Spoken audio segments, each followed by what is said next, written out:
ठीक है। नाउ हम ये सोचते हैं एक्चुअली इस बैटरी को काम करना क्यों पड़ रहा है, why is this battery doing work, इस बैटरी को वर्क करना ही क्यों पड़ रहा है? Because of the opposition offered by the resistance. ये रजिस्टर जो है ये रेजिस्टेंस ऑफर करता है, that means it opposes the flow of charges. तो until and unless there is some source which keeps on pushing the charges, ठीक है, which keeps on driving the charges, वो फ्लो नहीं होंगे। so the battery is actually working against the resistor। Battery जो है वो resistor के against work कर रही है। हम इसी तरह से energy consumed by the resistor और work done against the resistor ये भी कंप्यूट कर सकते हैं। जितना पोटेंशियल यहां पर है उतना ही पोटेंशियल रेजिस्टर पर होगा, अगर कुछ और है तो कुछ और होगा, ठीक है। जो भी पोटेंशियल डिफरेंस है रेजिस्टर पर, whatever be the potential difference on the resistor, ठीक है। So we compute energy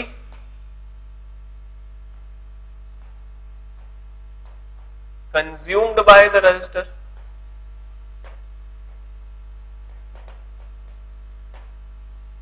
energy consumed by the resistor. फिर से लिखेंगे तो इसी तरह से the work done against the resistor will be Q into V, therefore the work will be equal to V into I into T, or we can say the energy consumed will be equal to V into I into T। Same वही चीज, जितना भी charge flow हो रहा है, जितना भी potential difference है। नाउ यहां हम एक जनरलाइज्ड केस लिख रहे हैं, यार V is the potential difference across ends of the resistor.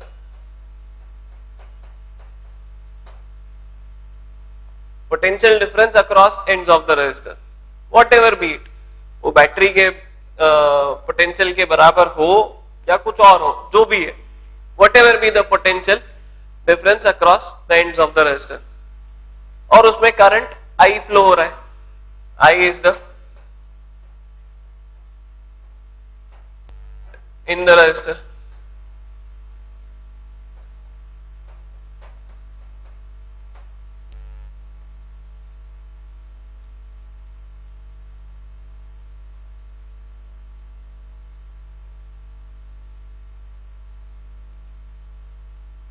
ठीक है, तो यहां पर इस जगह पर हम इसी चीज को और दो फॉर्म्स में लिख सकते हैं। हम करंट को V बाय आर लिख सकते हैं, हम करंट को यहां से V बाय आर लिख सकते हैं। So this energy can be written as VIT as well as V square by R into T, या हम V equal to I R लिख दें, हम V equal to I R लिख दें तो हम ऐसा भी लिख सकते हैं।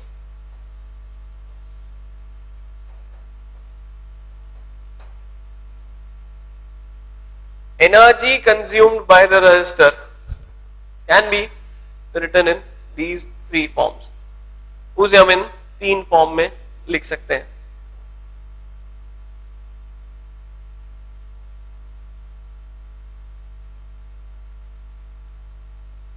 अगर हम पावर डिसिपेटेड लिखना चाहें,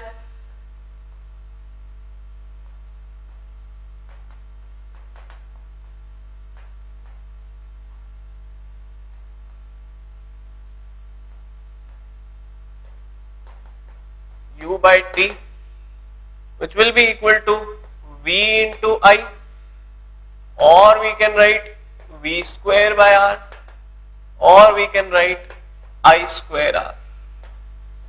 पावर के लिए भी करस्पॉन्डिंगली हमारे पास तीन इस तरह से फॉर्मूले आ जाते हैं।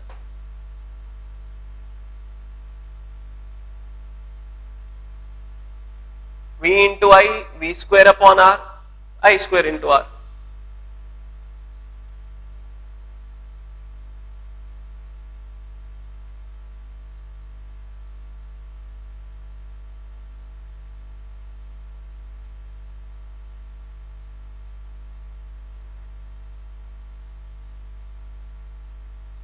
ठीक है। नाउ ये जो एनर्जी रजिस्टर कंज्यूम कर रहा है, ये एनर्जी जो रजिस्टर कंज्यूम कर रहा है, ये एनर्जी जाती कहां है? Where does this energy go? ये एनर्जी कहां जाती है? अगर रजिस्टर कॉन्स्टेंटली कंटिन्यूसली कुछ एनर्जी कंज्यूम कर रहा है, ये कांस्टेंट रेट से एनर्जी कंज्यूम कर रहा है, तो ये एनर्जी जाती कहां है? So we say that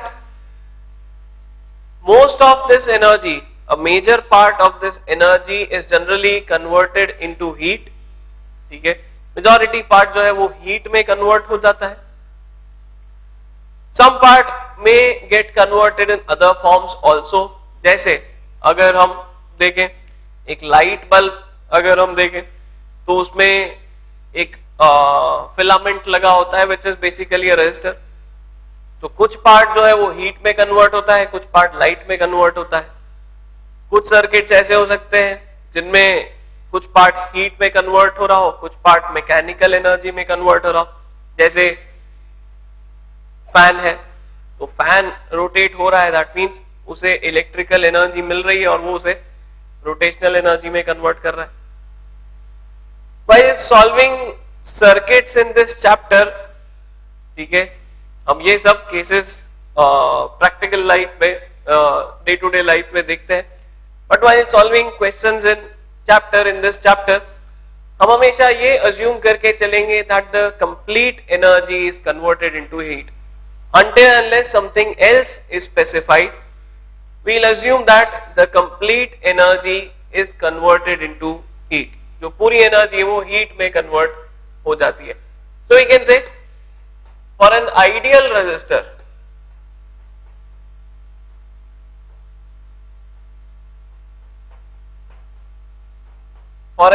resistor, this complete energy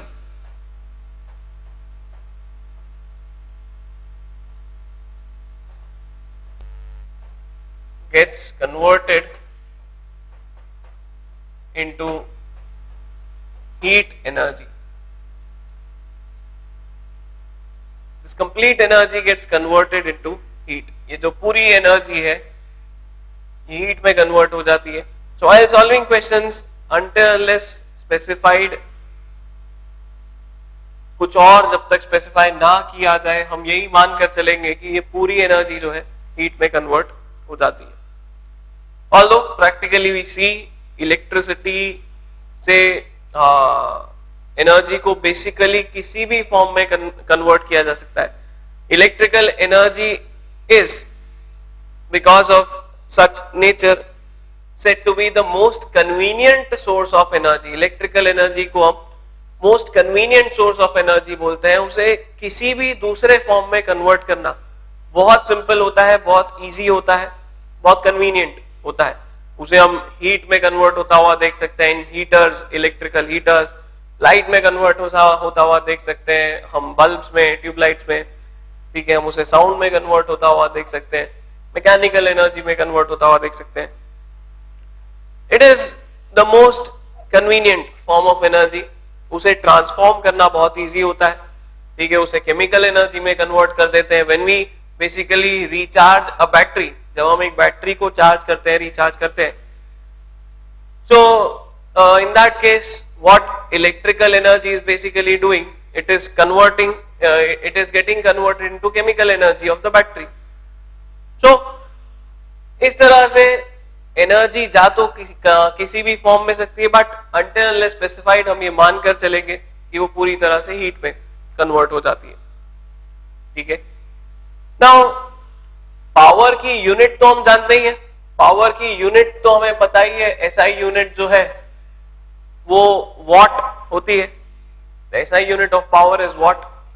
तो यहां से हमें वॉट का एक और रिलेशन मिल जाता है। Will say that 1 what will basically correspond to 1 volt ampere. 1 what जो है वो 1 वोल्ट एम्पियर को correspond कर रहा होगा। That means if a device is consuming, if 1 ampere current is flowing in a device when 1 volt of potential difference is applied across it, then the power is 1 watt. तो जो power होता है उसे हम 1 watt बोल देंगे. ठीक है. This is the wattage reading which we read on electrical appliances. जो हम electrical appliances पर wattage reading देखते हैं वो बेसिकली यही होती है. ठीक है. जैसे अगर एक बल्ब है, बल्ब पर लिखा है कि वो 60 वाट का बल्ब है, तो उसका ये मीनिंग है कि वो कुछ पोटेंशियल पर काम करेगा. ठीक है. जैसे हाउस होल्ड सप्लाई है तो 220 वोल्ट पर काम करेगा, करेस्पॉन्डिंगली उसमें कुछ करंट होगा और वो पावर जो कंज्यूम करेगा that will be 60 watts. The power consume by it will be 60 watts. ठीक है. इनफैक्ट हम यहीं पर एक सिंपल सा छोटा सा एग्जांपल लेते हैं. Suppose we say that a bulb is rated 50 watts 200 volts. A bulb is rated 50 watts 200 volts.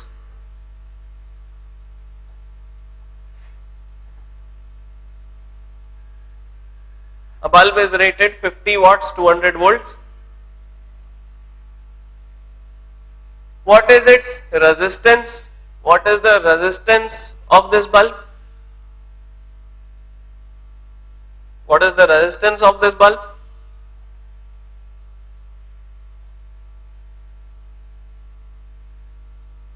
What is the current that flows in this bulb?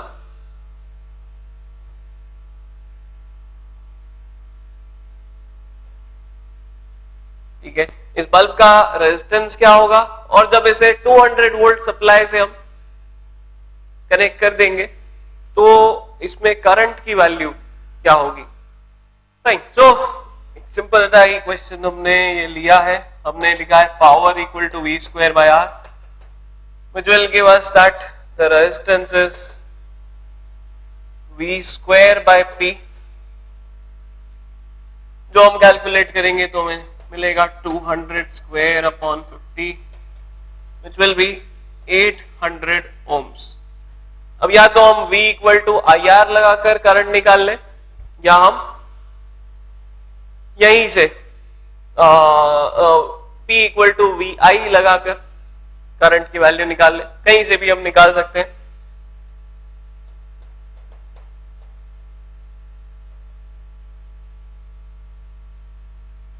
To 200 by 800 1 by 4 ampere 0.25 ampere हमारा answer आएगा. So generally this is the order of current. This is the order of current which flows in the bulbs in our household. Household में जो bulbs होते हैं उनमें generally इसी order का current होता है. जितना ज्यादा वॉटेज होगा, ठीक है, वॉटेज जितना ज्यादा होगा करंट की वैल्यू उसमें उतनी ही हाई होगी. ठीक है. जितना ज्यादा हम करंट कंज्यूम करते हैं उतना ज्यादा हम पावर कंज्यूम करते हैं. And basically this is what the electricity board charges us for. जो मीटर लगा होता है, इलेक्ट्रिक मीटर लगा होता है हमारे घर के बाहर, उसमें यही चीज हमेशा जो है डिटेक्ट होती रहती है, काउंट होती रहती है कि हम कितना करंट कंज्यूम करते जा रहे हैं. जितना ज्यादा हम करंट कंज्यूम करते जाते हैं उसी के अकॉर्डिंग हमें बिल किया जाता है. नाउ अगर हम यहां पर इलेक्ट्रिक एनर्जी को रिपोर्ट करने के लिए जूल यूज करेंगे तो हमें ये दिखेगा कि joule will be a very small unit. Joule जो है बहुत छोटी यूनिट हो जाएगी, बिकॉज 1 वॉट पावर अगर 1 सेकेंड के लिए भी कंज्यूम होता है तो 1 जूल वर्क हो जाता है. Whereas the devices, the appliances used in day-to-day life will have very high wattage and they'll be used for very long duration also. तो हम क्या करते हैं, हम यहां पर एक इलेक्ट्रिकल यूनिट डिफाइन करते हैं. We define electric unit जिसको कई बार सिंपली 1 यूनिट ही बोल दिया जाता है। डे टू डे लाइफ में तो हम उसे यूनिट ही बोल देते हैं, ठीक है। जैसे कई बार हम देखेंगे लोग बात करते हैं कि हमारा इस महीने जो है इतना यूनिट यूज हुआ, इतना यूनिट बिल आया है, ठीक है, ये जो मोटर है ये इतने यूनिट खाती है, ये इतने यूनिट यूज करती है। So when they say that unit, क्या करना?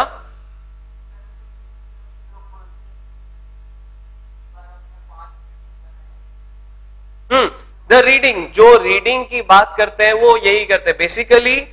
जो मीटर होता है वो तो कॉन्स्टेंटली रन करता ही जाता है, ठीक है।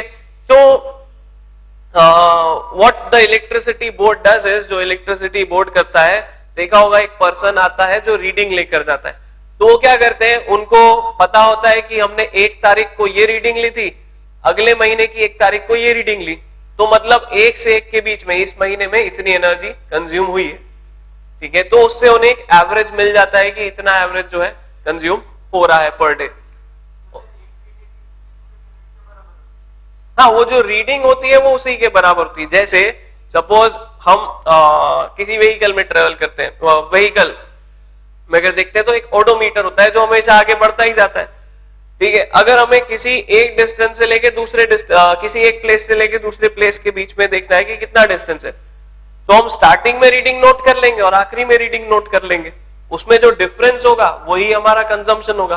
तो वैसा ही मीटर वो हमारे घर के बाहर लगा होता है, उसकी जो रीडिंग होती है वो हर बार उसको जीरो तो नहीं करेंगे, तो एक बार रीडिंग लेते हैं फिर कुछ डेज बाद वापस रीडिंग लेते हैं, वही जो रीडिंग में डिफरेंस होता है वही हमारा यूनिट्स का कंजम्पशन होता है, वही हमारा ये इलेक्ट्रिसिटी इलेक्ट्रिकल यूनिट का कंजम्पशन होता है, ठीक है ना। बट 5 यूनिट अगर बता रहे हो तो 5 यूनिट तो बहुत ही कम होता है, 5 रीडिंग 5 रीडिंग तो बहुत कम होती है। Generally this reading is of the order of 100, 150, 200, इस ऑर्डर की आती है जनरली रीडिंग। ऑल्दो हाँ, अगर किसी का बहुत ही सिंपल सा छोटा सा कनेक्शन है जिसमें एक बल्ब ट्यूबलाइट पंखा ही चल रहा है तो वैल्यू बहुत कम आएगी। ये इलेक्ट्रिकल यूनिट हम कैसे डिफाइन करते हैं? We say that 1 unit is equal to corresponds to 1 kilowatt our.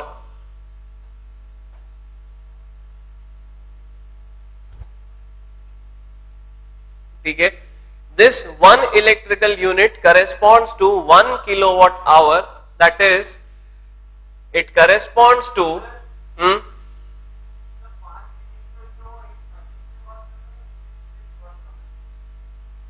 एक महीने के लिए 5 यूनिट।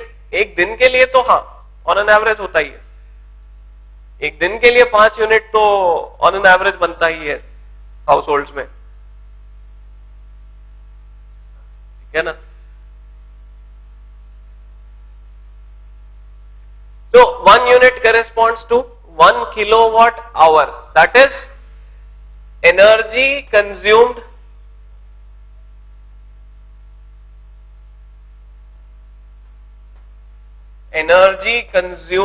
in 1 hour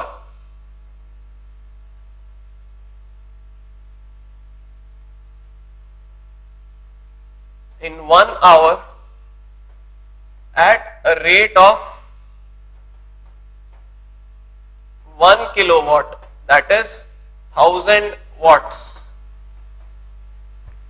अगर हम 1000 वॉट पावर 1 घंटे तक कंज्यूम करते रहे तो उसे 1 यूनिट बोला जाता है, दैट इज कॉल्ड 1 यूनिट। ठीक है, अगर हम इसे जूल में कैलकुलेट करेंगे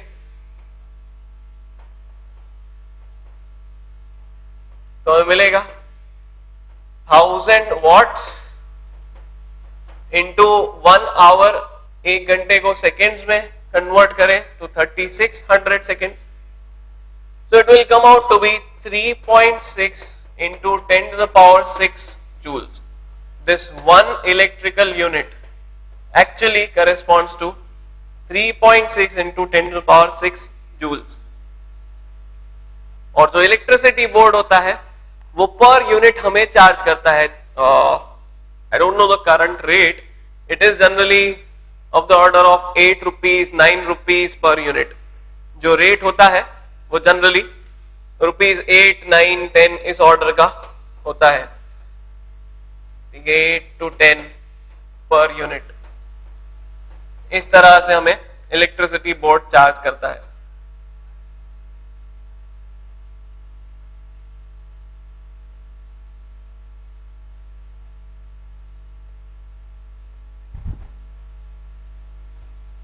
ठीक है, सो अगर हम एक मंथ में 100 यूनिट्स कंज्यूम करते हैं और जो रेट है वो 8 रुपीज पर यूनिट है, तो हमारा बिल 800 रुपए का आ जाएगा।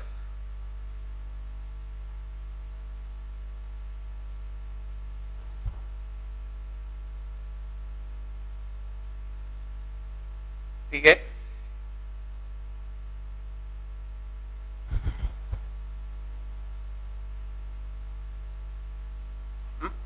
देन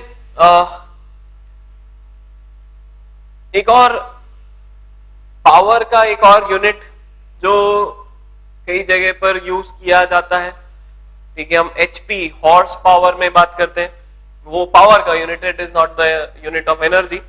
हम हॉर्स पावर बोलते हैं। 1 horse power corresponds to 746 what.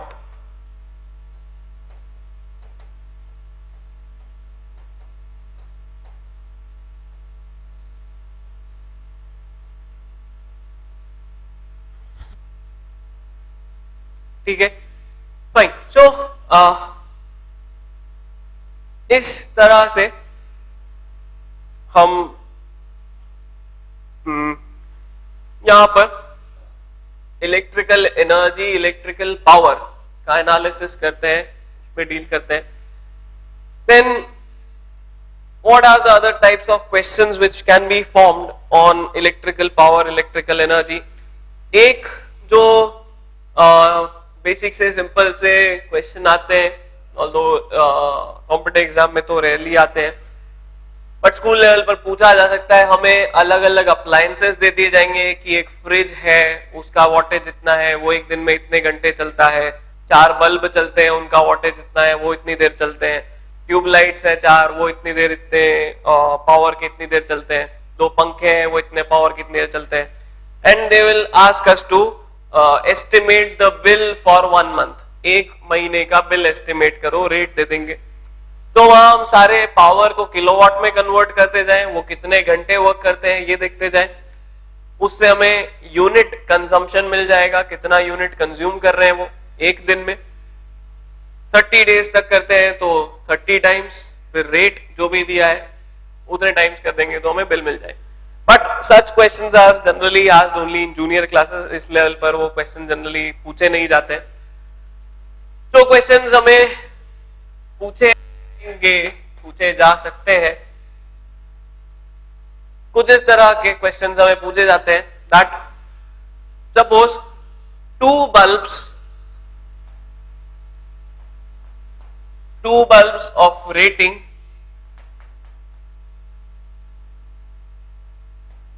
25 watt, 100 volt and 100 watt,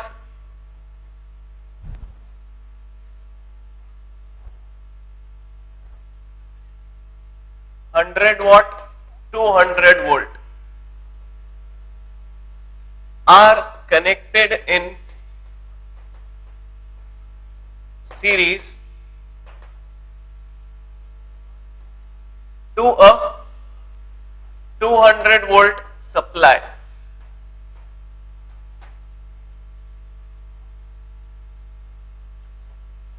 Two bulbs of rating 25 watt, 100 volt and 100 watt, 200 volt are connected in series to a 200 volt supply.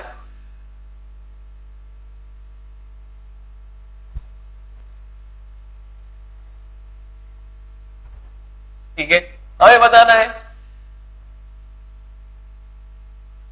will any bulb Will any bulb get damaged? Will any bulb get damaged? If yes, then which one? Will any bulb get fused or damaged? If yes, then which one?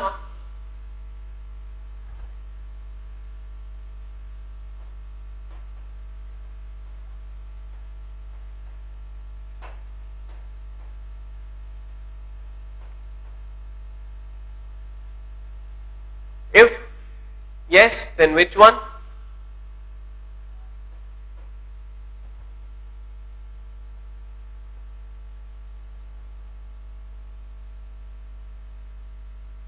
B part में फिर हमें बता रहा है, assuming that they do not get damaged in any case, हम ऐसा assume कर ले कि किसी भी केस में वो डैमेज नहीं होते हैं, then what percentage, at what percentage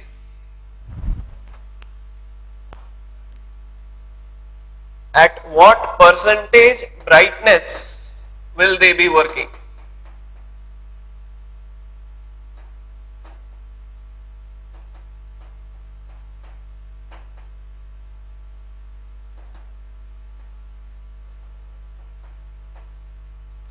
At what percentage brightness will they work?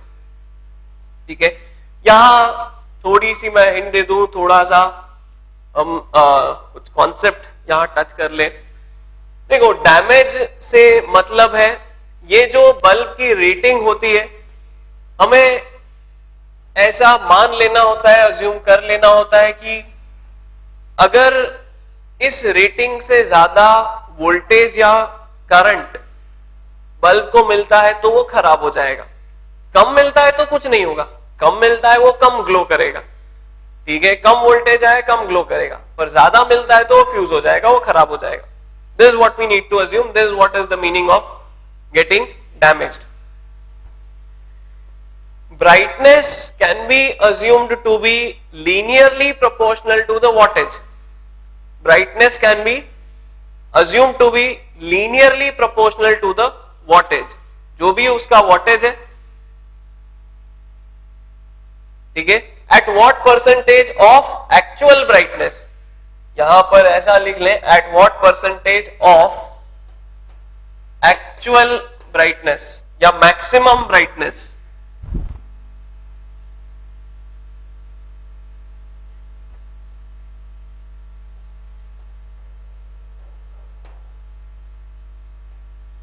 at what percentage of maximum brightness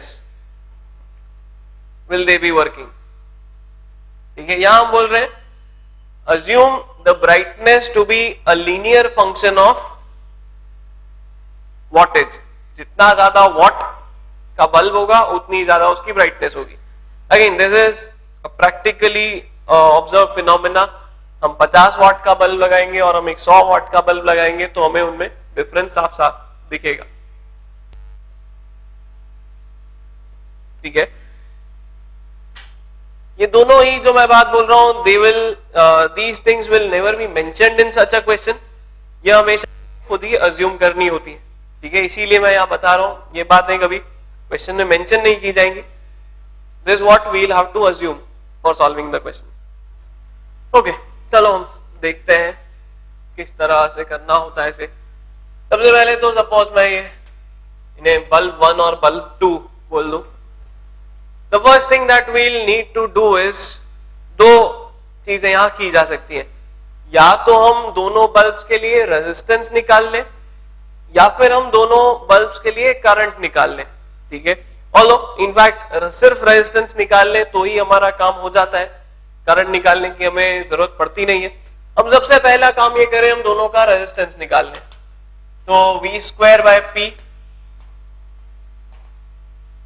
पहले वाले के लिए 100 square by 25 which will come out to be 400 ohms। दूसरे वाले इसी तरह से v2 square by p2 200 square by 100 which will again come out to be 400 ohms। इन दोनों को हम सीरीज में कनेक्ट कर देते हैं एक 200 वोल्ट के सप्लाई से,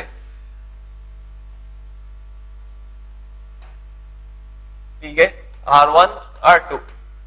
अब दोनों का रेजिस्टेंस अगर सेम है तो हम जानते हैं दोनों को पोटेंशियल डिफरेंस जो मिलेगा वो भी सेम मिलेगा। हमने कहा था the potential gets divided in the ratio of resistance of the resistors. तो दोनों को ही बराबर बराबर मिल जाएगा V1 equal to V2 equal to 100 volt. हम चाहें तो पहले सॉल्व करके करंट निकाल लें, फिर करंट इनटू रेजिस्टेंस करके पोटेंशियल निकाल लें, यही वैल्यू मिलेगी, नथिंग डिफरेंट। बट हमें वैल्यूज ऐसी दिख रही है तो हम डायरेक्टली कंक्लूड कर सकते हैं। Now the first bulb was rated to operate at 100 volts, मतलब हमें ये मानना था कि ये मैक्सिमम 100 वोल्ट पे ही काम करेगा, इससे ज्यादा पे ये खराब हो जाएगा। Second bulb was rated to operate at 200 volts, इससे ज्यादा पर अगर ये काम करेगा तो ये खराब हो जाएगा। So the first bulb is just on the verge, ठीक है, पहला वाला बल्ब जो है वो जस्ट बाउंड्री वाला केस ही है, पर हम ये नहीं बोलेंगे वो डैमेज होगा क्योंकि 100 वोल्ट तो उसकी रेटिंग ही है, तो उस पर तो वो काम करेगा ही। So none of the bulbs will get damaged, कोई भी बल्ब जो है वो डैमेज नहीं होगा। But if this voltage had been even slightly greater than 200 volts, then the first bulb would have been damaged, ठीक है। A पार्ट का हमारा हो जाएगा none is damaged,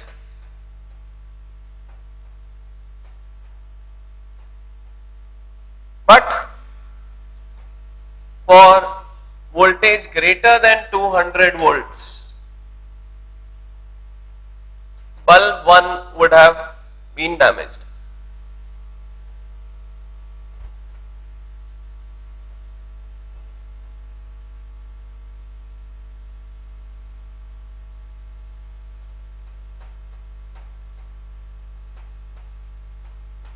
ठीक है, अब बी पार्ट हम कैसे करेंगे उसको देखें। भाई पहला वाला बल्ब 100 वोल्ट पे ही काम करने के लिए बना था, 100 वोल्ट ही उसको मिल रहा है, so it will work at 100% brightness. वो जो है 100% ब्राइटनेस पर वर्क करेगा। Bulb 1 works at 100% brightness, but bulb 2 को बहुत ही कम पोटेंशियल मिल रहा है, आधा पोटेंशियल मिल रहा है। हम अगर पावर का रिलेशन देखें तो P is equal to V square upon R, मतलब वो वोल्टेज के स्क्वायर के प्रोपोर्शनल है। अगर हमने वोल्टेज हाफ कर दिया तो पावर 1/4 हो जाएगा। अगर हमने वोल्टेज हाफ कर दिया है तो पावर 1/4 हो जाएगा। हम वैल्यूज डाल के चेक करके भी देख सकते हैं, हमें यही मिलेगा। Bulb 2 P2 dash will be equal to 100 square upon the resistance 400 ohms। Solve करेंगे हमें मिलेगा 25 वॉट्स, 25 वॉट्स ही हमें मिलेगा, जो हम बोल रहे थे अभी, ठीक है। एनालिटिकली थियोरिटिकली जो बोल रहे थे that it will only work at 1/4 its actual power. 100 what का वो बल्ब था, वो अब सिर्फ 25 वॉट पर काम कर रहा है। And we say that the wattage is directly proportional to the brightness given by the bulb, और इसीलिए ये 25% ब्राइटनेस पर ही काम करेगा।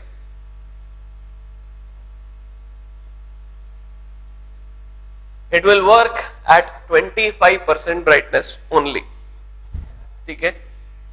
So this is how we solve such problems।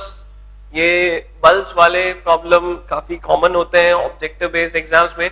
Generally ये फर्स्ट पार्ट तो बहुत ही कॉमन होता है, दो अलग अलग रेटिंग के बल्ब्स को एक सोर्स से कनेक्ट कर दिया, which will get fused, which will get damaged। This is a very common question in competitive exams।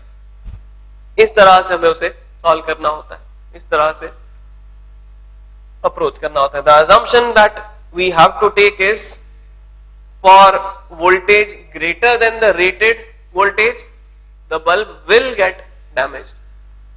Rating से ज्यादा अगर हमने वोल्टेज लगाया है तो बल्ब खराब हो जाएगा. This is the assumption that we need to take. ये कभी बोला नहीं जाएगा.